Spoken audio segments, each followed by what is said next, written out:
Eli5, how and why do share buybacks work? I know companies are buying their own shares when money is available, or there's the threat of a takeover. But why is that possible? How can the company own itself, and could the company theoretically own all its own shares? Who would be in charge, and who would be responsible if there wasn't a majority shareholder? The answer: share buybacks are a way for companies to use their own money to buy back their own shares from the stock market.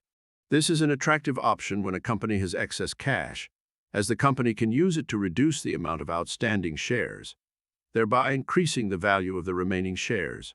This can also be used as a defensive measure against hostile takeovers, as the company can buy back its own shares to make it more difficult for a hostile bidder to gain control.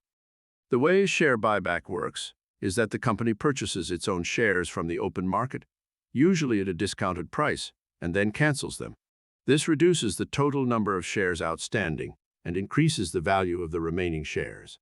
This is because the company is essentially buying back its own stock, which increases the demand for it and pushes up the price. The company can theoretically buy back all of its own shares, but this is not usually done, as it would mean that the company would be owned by itself.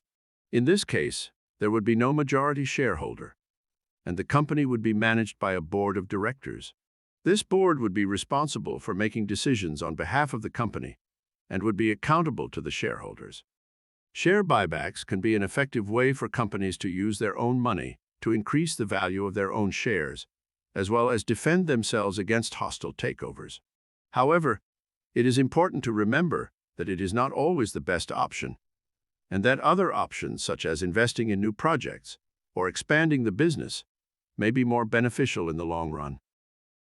Follow this channel for more Santa Explains.